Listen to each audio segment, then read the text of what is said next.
বারবার হাত ঘড়িটার দিকে তাকাচ্ছে রুনি। কখন থেকে বসে আছি পার্কের বেঞ্চে। না, আর একবার ফোন করা দরকার। রুনি ব্যাগ থেকে ফোনটা বের করে কল করলো সম্রাটকে, কিন্তু ফের ফোন কেটে দেয় সম্রাট। আশ্চর্য, বারবার ফোন কেটে দিচ্ছে কেন? বিপদ হলো না তো?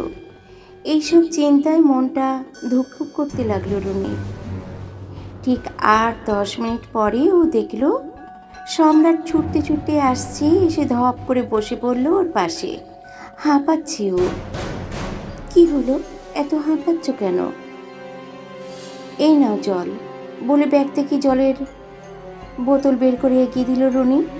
জল খাওয়ার পর বোতল রাখতে রাখতে রুনি বলল, কতবার যে তোমায় ফোন করলাম, কত যে চিন্তা হচ্ছিল। অভিমানী মুখটা হাত দিয়ে তুলে সম্রাট বলল, আরে রাস্তা খুব জ্যাম। দুজনের দিকে তাকিয়ে দুজনে একটু ঘনিষ্ঠ হয়ে বসলো। সম্রাটের ঠোঁট যখন রুনির ঠোঁট স্পর্শ করতে যাবে, তখনই হঠাৎ রুনি দেখল ওর জামাই মেয়েদের মাথার চুল। কি ব্যাপার? রুনি কিছু বলল না, কিন্তু সম্রাট যেই কিস করতে যাবে রুনি মুখ সরিয়ে নেয়। কি হলো, আজ একবার করতে দাও। তুমি ভালো করে জানো সম্রাট, আমার এইভাবে খোলামেলা সবার সামনে ভালো লাগে না। কেন তুমি বোঝো না? সম্রাট কিছুক্ষণ চুপ করে রুনির মুখে হাত দিয়ে তুলে জোর করে করতে চাইল। রুনি এক ধাক্কায় ওকে সরিয়ে দিয়ে ঝাঁঝিয়ে ওঠে। একবার বললে তুমি বোঝো না? দূর শালা, বলে রাগে গজরাতে গজরাতে চলে গেল।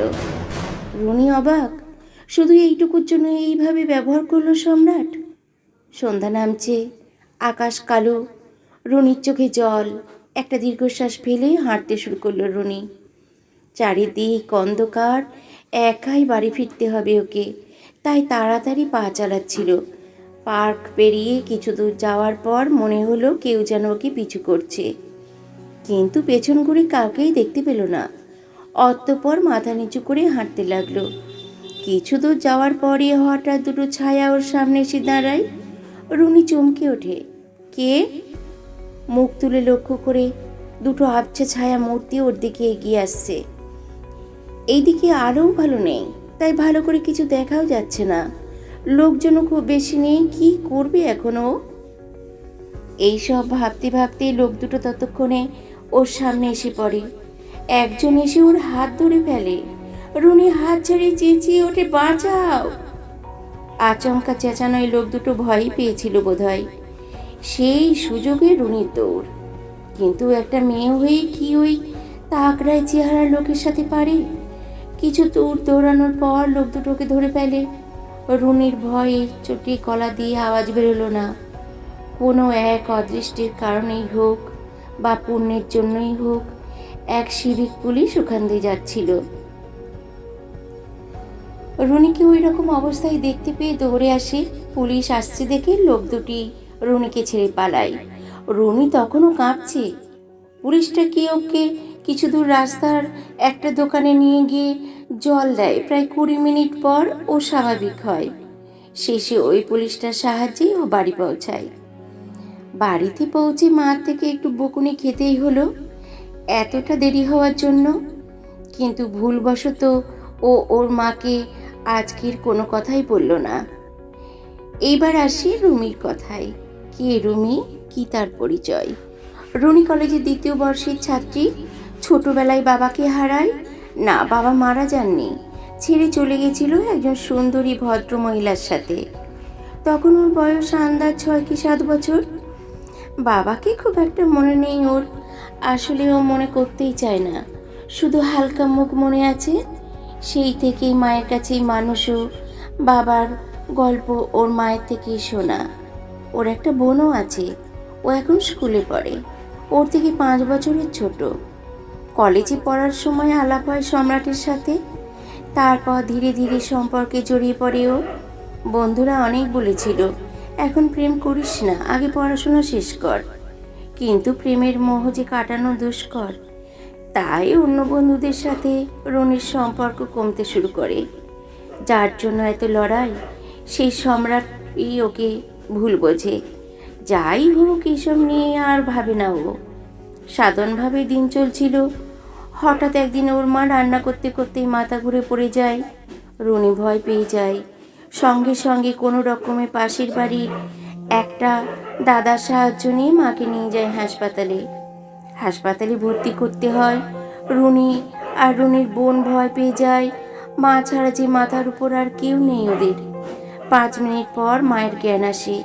ডাক্তার ভালো করে ওর মাকে পরীক্ষা করার পর বলে, দেখো তোমার মার ব্রেন টিউমার হয়েছে, যতই তাড়াতাড়ি সম্ভব অপারেশন করতে হবে, না হলে আর কিছুই করার থাকবে না। কথাগুলো শুনে একদম চুপ হয়ে যায় রুনি। ওর মাথায় যেন আকাশ ভেঙে পড়ে। কিছুক্ষণ পরে বলে, আচ্ছা তাহলে অপারেশনটা তাড়াতাড়ি করে ফেলুন, যে করেই হোক আমার মাকে বাঁচান। ডাক্তার বলে, সে তো করবই, কিন্তু 5 লাখ লাগবে, পারবেন জোগাড় করতে? রুনি 7-5 না ভেবেই বলে দেয়, হ্যাঁ পারবো। ডাক্তার সাথে সাথে ভর্তি করে নেয় ওর মাকে। কি করবে কিছুই বুঝতে পারছিল না। কার কাছে যাবে? ওর কাছে তো 1 টাকাও নেই। সম্রাটকে ফোন করে ও, আমার মার খুব শরীর খারাপ, প্লিজ আমায় কিছু টাকা ধার দেবে। কত টাকা? 5 লাখ। হোয়াট? তুমি কি পাগল? এত টাকা পাবো কোথায়? ফোন রাখো, ব্যস্ত আছি। এই বলে মুখের উপরই ফোনটা কেটে দেয় সম্রাট। রুনির মুখে কোনো কথাই বেরোচ্ছিল না। আর কি করবে এখন ও? রাতে বোনকে নিয়ে বাড়ি ফিরে। 4 দিনের মধ্যেই টাকা ওকে যেভাবেই হোক জোগাড় করতেই হবে, না হলে চোখের সামনে ওর মা ধীরে ধীরে মরে যাবে। না, আর ভাবতে পারলো না। বোনকে ঘুম পাড়িয়ে দিয়ে সারা রাত জেগে রইল। কি করবে, কোথায় যাবে, কোথায় পাবে ও এতগুলো টাকা? পরের দিন সকাল হঠাৎ পাশের বাড়ির দাদাটা এসে হাজির। কি হলো এত সকালে? তোর জন্য খুব খারাপ লাগছে, শুনলাম তো সবটাই। শোন, আমি তোকে 5 লাখ দিতে পারি। তুমি কেন হঠাৎ? তোর মায়ের এরকম অবস্থা, আমি সাহায্য করবো না তো কে করবে? না না, আমি নিজেই ব্যবস্থা করে নেব, চাকরি করে মাকে ভালো করে তুলবো। সে নয় করিস, কিন্তু তোর হাতে যে বেশি সময় নেই রুনি। তোকে আমি চাকরি দেব, তুই চাকরি করে আমার টাকাটা শোধ করে দিস। কথাটা বেশ মনে ধরল রুনি। এতক্ষণ চারিদিকে শুধু অন্ধকার দেখছিল, এখন যেন একটু একটু করে আশার আলো দেখতে পারছে। কি বলে যে তোমায় ধন্যবাদ দেব অরুণদা। কথা দিলাম চাকরি করে সব শোধ করে দেব, তুমি সত্যি ভগবান। অরুণদা বলল, ঠিক আছে চল, তোর বায়োডাটা আছে তো, নিয়ে চল, আজই তোর একটা হিল্লে করছি। রুনি ভীষণ খুশি। সবকিছু নিয়ে চলল অরুণদার সাথে, একটা আশার আলোকে আঁকড়ে ধরে বেড়ে ওঠার জন্য। চাকরিটা পেল রুনি, বেশ মোটা মাইনের চাকরি, মাসে 20,000 টাকা একটা জীবন বীমা কোম্পানিতে। অরুণদা ধন্যবাদ। তাহলে 5 লাখটা? হ্যাঁ রে, কাল পরশু থেকে পেয়ে যাবি, টাকাটা তুলি। এই বলে অরুণদা চলে গেল। রুনিও আনন্দে বাড়ি ফিরল। বোনকে সব কথা বলল। বোনও খুব খুশি। পরের দিন অফিসে গেল, কিন্তু বড় অদ্ভুত ব্যাপার, আর 5টা কোম্পানির মতো নয় দেখতে। সাধারণ বাড়ি, ভেতরে গোটা 5 লোক, তার মধ্যে 2জন মেয়ে। পরিবেশ তেমন ভালো লাগলো না ওর, কিন্তু ওর ইন্টারভিউ হলো অন্য জায়গায়। কিছুই বুঝতে পারলো না ও। যাই হোক, এখন ওর অনেক টাকার দরকার, এই সব উল্টো পাল্টা ভেবে লাভ নেই। ঢুকে একটা চেয়ারে বসলো ও। একটা লোক এসে ওর হাতে একটা ফাইল দিয়ে বলল, এই লোকটা আমাদের গ্রাহক, এনার কাছে যাও, ইন্স্যুরেন্সটা করিয়ে আনো। রুনি লোকটার বাড়ির ঠিকানা নিয়ে চলে গেল। লোকটার বাড়ির সামনে পৌঁছানোর পর বেল বাজলো। তার আগে ভালো করে চারপাশ দেখে নিল। খুব বেশি লোক নেই। এমন ফাঁকা জায়গায় কিভাবে একটা লোক থাকতে পারে? লোকটা দরজা খুলে বলল, কে আপনি? রুনি নিজের পরিচয় দিতে লোকটা বলল, আরে আসুন আসুন, ভেতরে আসুন। সোফায় বসতে দিয়ে লোকটা ঠিক তার উল্টো দিকে রাখা একটা চেয়ারে বসলো। রুনি সবকিছু এবার বলতে শুরু করলো। 5-10 মিনিট বলার পর রুনি লক্ষ্য করলো লোকটা কেমন যেন দৃষ্টিতে ওদিকে তাকিয়ে। রুনি যেন একটু আড়ষ্ট হয়ে বসলো। লোকটা বুঝতে পেরে বলল, কফি খাবেন? না না, আমি কফি খাই না। বেশ, তাহলে চা। রুনি ঘাড় নাড়তেই লোকটা উঠে গেল রান্নাঘরে চা করতে। সেই সুযোগে রুনি বেশ ভালো করে বাড়িটা দেখতে লাগলো। 3 মিনিট পর লোকটা চা নিয়ে এসে রাখলো। নিন, খেয়ে নিন, নয়তো ঠান্ডা হয়ে যাবে। রুনি চায়ের চুমুক দিয়ে বলতে শুরু করলো জীবন বীমার শর্তগুলো। ঠিক মিনিট 6 পরে চা শেষ করার সাথে সাথেই কেমন যেন হতে লাগলো রুনির। কিছু বোঝে ওঠার আগেই অজ্ঞান হয়ে যায়। যখন ওর জ্ঞান ফেরে তখন দেখে ও একটা ঘরের মধ্যে বিছানায় শুয়ে, আর সে অর্ধনগ্ন। কিছু বুঝতে পারে না ও। তড়িৎ বেগে বিছানা থেকে উঠে পড়ে ও। নিচের দিকে তাকিয়ে দেখে পায়ের কাছে চাপ চাপ রক্ত, আর মেঝের উপর পড়ে আছে ওর জামা প্যান্ট। চোখ ফিরে কান্না বেরিয়ে আসছে ওর। কোনো রকমে নিজেকে সামলে বাকি জামা কাপড় পরে দরজা খুলে বেরিয়ে আসে। বেরিয়ে আসার পথেই বাধা পড়ে ওর ওই লোকটার সামনে। রুনি লোকটার সব বাধা অগ্রাহ্য করে ঠেলে ফেলে দিয়ে বেরোনোর দরজা খুলে তীর বেগে বেরিয়ে আসে ও। এদিক ওদিক না তাকিয়ে সোজা দৌড়। 10 মিনিট দৌড়ানোর পরে বড্ড হাঁপিয়ে পড়ে ও। এটা কি হলো ওর সাথে? মাঝ রাস্তাতেই কান্নায় ভেঙে পড়ে ও। কোনো রকমে বাড়ি পৌঁছায়। সঙ্গে সঙ্গে বাথরুমে ঢোকে। সারা শরীর এখন তার অপবিত্র, যে তার পবিত্র রইল না। হায় ভগবান, এসব ভাবতে ভাবতে ভীষণ কাঁদতে থাকে ও। এইদিকে বোন বারবার জিজ্ঞেস করতে থাকে, দিদি তোর কি হয়েছে, বল না দিদি। কিছুক্ষণ পর স্নান সেরে নিজের ঘরে কি দরজা দেয়। বোনের ডাক আজ ওর কাছে অসহ্য হয়ে উঠেছিল। মুখ ঢেকে বিছানার উপর বসে রুনি, শান্ত ধীর চোখে। তার আর জল নেই, কেঁদে কি হবে? যা সর্বনাশ সবার তা তো হয়েই গেল, বেঁচে থেকে কি লাভ? আত্মহত্যার কথা যখন মাথায় ঘুরছিল ঠিক তখনই হাসপাতাল থেকে ফোন আসে। ব্যাগটা খুলে ফোন বের করতে গিয়েই অবাক, ব্যাগের ভিতর 1 তারা নোটের বান্ডিল। ফোনটা ধরে ও। হ্যালো, রুনি বলছেন? আপনার মার অবস্থা খারাপ, এক্ষুনি অপারেশন করতে হবে, 50,000 টাকা জমা দিতে হবে। চারিদিক কেন শূন্য হয়ে ছুটে গেল হাসপাতালে। হাসপাতালের কাউন্টারে গিয়ে ব্যাগের ভিতরে টাকার বান্ডিলটা দিয়ে দিল রুনি। তখনও জানে না ওতে কত টাকা আছে। যখন টাকা নিল ওরা, তখন বলল, ম্যাডাম 20,000 টাকা বেশি আছে, এই বলে ফেরত দিল ওরা। তখন রুনি বুঝল ওর ব্যাগে 70,000 টাকা ছিল। তখন সবকিছু আস্তে আস্তে পরিষ্কার হতে শুরু করে রুনির সামনে। এই সময় ভীষণভাবে মনে হতে লাগলো রুনির যে সম্রাটের কোলে মাথা দিয়ে কাঁদবে। ফোন করলো ওকে, রিং হলো, ফোনও তুললো সম্রাট। হঠাৎ পাশ থেকে একটা অপরিচিত মহিলা কণ্ঠস্বর ভেসে এলো, আরে ফোনটা রাখো না। সাথে সাথে সম্রাট ব্যস্ত আছি বলে ফোনটা কেটে দিল। খুব রাগ হলো রুনির। সব পুরুষই এক, শরীর বোঝে। রুনি প্রায় মনস্থির করে নিয়েছিল এইভাবে যদি আয়ে তার মা বাঁচে তাহলে এইভাবে সে আয় করবে। আজ নিজের সতীত্বের থেকে মায়ের জীবন অনেক অনেক বেশি দামি রুনির কাছে। আর কিসের সতীত্ব, কিসের ভার্জিনিটি, সব মিথ্যে, সব পাগলের প্রলাপ। পরের দিন ফের সেই অফিসে যায়।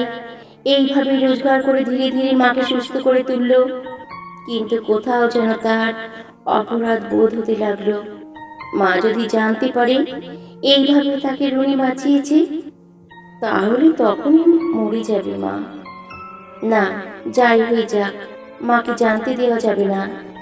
আর এই কাজ সে করবেও না। মা বাড়ি ফেরার 2 দিন পর থেকেই কাজে যাওয়া বন্ধ করে দিল।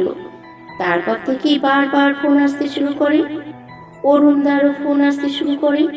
বাধ্য হয়ে বন্ধ রাখে ফোন। কিন্তু কতদিন কতদিন মুখ লুকিয়ে বাঁচবে রুনি? এইদিকে সম্রাটের সাথেও সম্পর্ক শেষ, তিলে তিলে শেষ হচ্ছে রুনি। হঠাৎ এক বিকেল বেলায় অরুণদা এসে হাজির। কি ব্যাপার তুমি? হ্যাঁ আমি। কাজে যাচ্ছিস না? কাজ বলে ঝাঁঝিয়ে ওঠে রুনি। এটা কাজ? তোমায় দাদা বলতেও ঘেন্না হয় আমার। কত ভরসা করেছিলাম তোমার উপর, শেষমেশ সেই প্রতিদান দিলে। ছি ছি ছি ছি। আজ আমার জন্য নিজের মাকে ফেরত পেলি, মনে রাখিস। আমি আর কাজে যাব না, তুমি চলে যাও। আস্তে আস্তে কাকিমা শুনলে মরে যাবে বলে একটা নোংরা হাসি হাসি অরুণদা। রুমি চুপ। অরুণদা ফের বলে, ঠিক আছে যাস না, এটাই তোর শেষ কাজ, এইটা করে দিলেই তোর ছুটি। আর কথা না বাড়িয়ে চলে যাই অরুণ। রুমি মুখ বুঝে সবটুকু সহ্য করে, কথা মতন তার শেষ কাজ করতে যাই ও। আজকের পর মুক্তি, এই কথাটাতে ভীষণ খুশি ওর মন। অন্যান্য দিনের মতন ফাইল ও ঠিকানা নিয়ে চলে যায় রনি শেষ কাজ সমাপ্ত করার জন্য। ঠিকানায় পৌঁছানোর পর বেল বাজালো রুনি। কেউ দরজা খুলল না। 5 মিনিট অপেক্ষা করার পর দরজায় একটু ঠেলা দিল। দেখলো দরজা ভেতর থেকে খোলা। ভিতরে ঢুকে দেখলো কেউ নেই। ডাকলো রুনি, কেউ আছেন? বাথরুম থেকে আওয়াজ এলো, ভেতরে বেডরুমে বসুন, আসছি। রুনি অবাক, বাবা সবই আগে থেকে জানে নাকি? ভালো, অযথা ন্যাকামো সহ্য হয় না রুনির। বেডরুমে ঢুকে জামাটা খুলল রুনি। অন্তর্বাস খোলার সময় পায়ের আওয়াজ এলো ওর পেছন দিকে। ওই অবস্থাতেই মুখ ঘোরালো রুনি। যা দেখলো তাতে ওর মুখ থেকে একটা কথাও বেরলো না। এ কি দেখলো? কেন দেখলো রুনি? এটা কি চোখের ভুল? এতটা চোখের ভুল কি হতে পারে? লোকটা ধীরে ধীরে এগিয়ে এলো রুনির দিকে। নিজে জামা খুলে বিছানায় শুইয়ে দিল ওকে। রুনির মুখ থেকে অস্পষ্ট স্বরে একটাই কথা বেরোলো, বাবা। হায় রে হতভাগ্য মেয়ে, কোথায় কোথায় না নির্যাতিত হতে হয়। প্রতি পদে পদে অপমান আর লাঞ্ছনা। আর কত? কাকে বিশ্বাস করবে রুনি? বাবাকে, যে ওর মাকে ছেড়ে চলে গেছে? সম্রাটকে, যে অন্য মেয়ের জন্য ওকে ছেড়ে দিল, যার কাছে শরীর সব? অরুণ নাকি, যে টাকার লোভে বোনের মতন একজনকে বেঁচে দিতে পারে? কিন্তু তাও অরুণদাই ওর মাকে বাঁচতে সাহায্য করেছে। সেই পুলিশকে, যে দুর্ঘটনা থেকে বাঁচিয়েছে? নাকি সেই ডাক্তার, যে তার মাকে মৃত্যু থেকে বাঁচিয়েছে? কোনটা ভালো কোনটা খারাপ? কে ভালো কে খারাপ সবই কি সমান? নাকি কিছু ভালো মানুষও আছে? নাকি সবটাই শরীর ফিরে বড্ড সত্তা? আসলে বোধহয় সবটা আরো আধারের খেলা। সব কিছু কি সস্তা? বন্ধুরা, গল্পটি এখানেই সমাপ্ত হলো।